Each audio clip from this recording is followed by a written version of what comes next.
Winning the lottery had always seemed like an impossible fantasy, a fleeting thought that crossed my mind every time I absent-mindedly scratched off a ticket at the gas station. But when fate finally aligned and I held in my hands the winning numbers to a multi-million-dollar jackpot, reality blurred with dreams. The initial shock was overwhelming. Was this truly happening? Had I really just become a millionaire overnight? As the days passed and the excitement settled into something more tangible, one thing became clear. This windfall was my chance to build the life I had always wanted. For as long as I could remember, I had dreamed of owning a beautiful home, a place where I could feel safe, where I could create lasting memories, and where I could finally stop worrying about financial struggles. Growing up, my family had moved from apartment to apartment, never staying in one place for too long. Stability had always felt just out of reach, but now, with the power of sudden wealth behind me, everything was within my grasp. I envisioned a spacious house with high ceilings, large windows that let in natural light, and a backyard filled with trees where I could relax in peace. That dream became a reality when I stumbled upon My Lottery Dream Home, an HGTV show dedicated to helping lottery winners find their perfect properties. The concept was simple yet brilliant.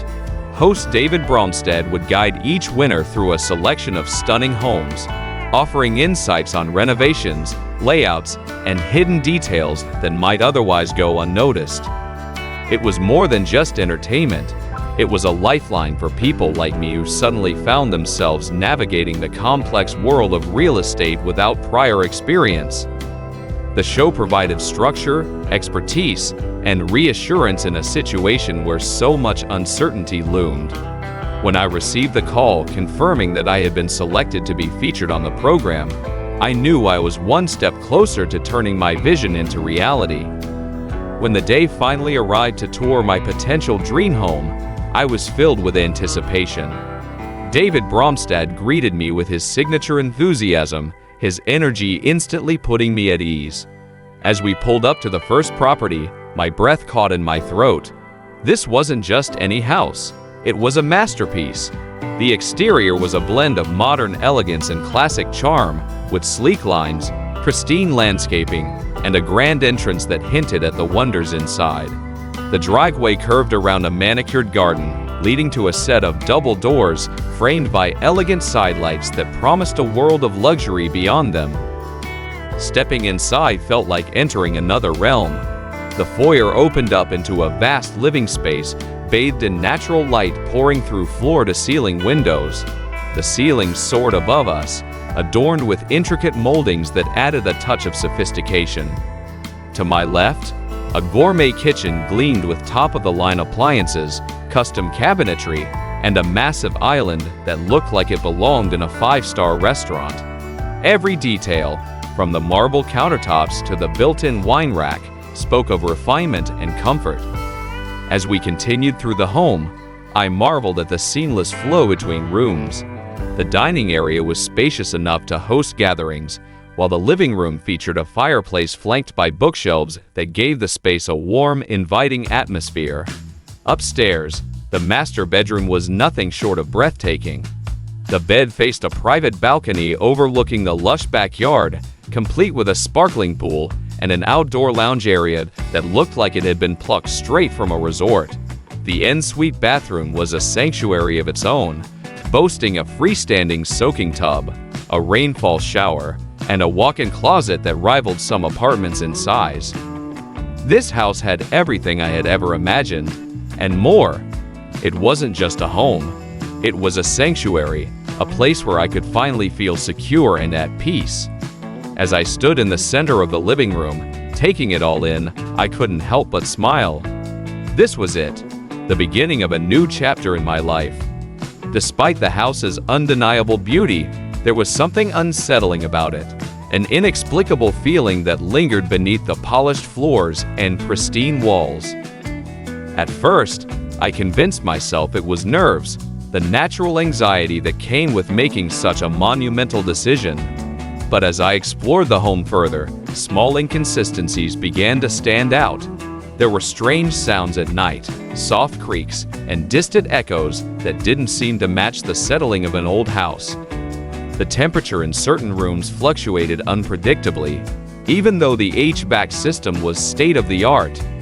And then there were the odd architectural choices: narrow hallways that led nowhere, doors that opened to unfinished spaces, and a locked basement door that no one seemed able to explain. Determined to understand what I was buying into, I decided to do some digging. The internet was my first resource, and after hours of searching, I stumbled upon an article buried deep in local history archives. The house had changed hands multiple times over the decades, often under suspicious circumstances. One name appeared repeatedly in the records: Margaret Ellery, a reclusive woman who had lived there for nearly 50 years before vanishing without a trace in the early 1970s. No death certificate, no missing persons report, just gone. Rumors swirled about her disappearance, ranging from secret dealings to illegal activities conducted within the home's walls. The deeper I searched, the more unsettling the details became. Old newspaper clippings hinted at underground tunnels connected to the property, rumored to have been used during Prohibition and later repurposed for smuggling operations. Local legends spoke of hidden rooms and concealed passageways, remnants of a time when the house served as a refuge for those fleeing danger. Even the real estate agent hesitated when I asked about the previous owners, offering vague responses that only fueled my suspicions. With each discovery, my excitement waned, replaced by an eerie sense of unease. This house, which had once symbolized my ultimate escape, now felt like the setting of a mystery I wasn't sure I wanted to solve. Learning the truth about Margaret Ellery and the dark history surrounding my dream home sent me spiraling into a whirlwind of emotions.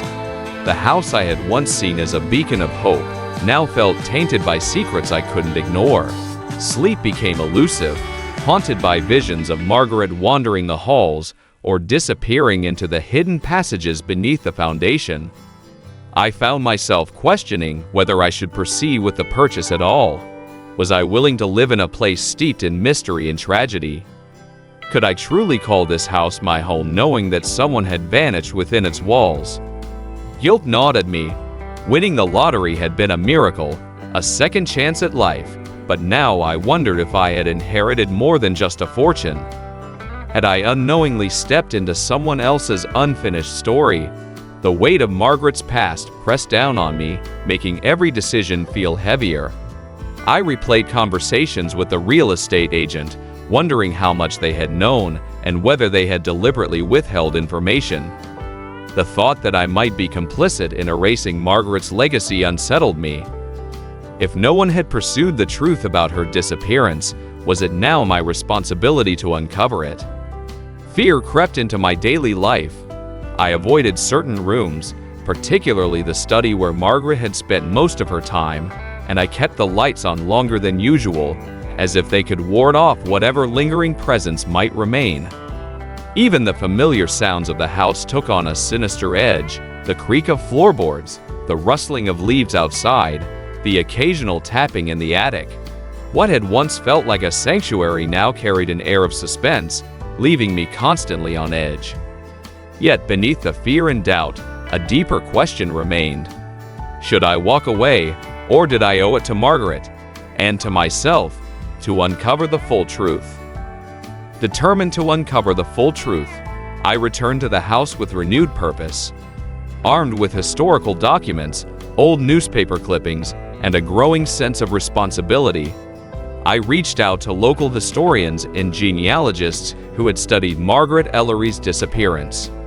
Together, we pieced together fragments of her life, revealing a woman who had lived in secrecy, guarding knowledge that powerful figures had wanted buried.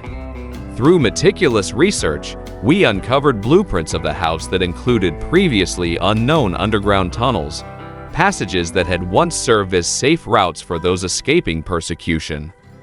With the help of experts, I accessed the sealed basement and discovered a hidden compartment beneath the floorboards.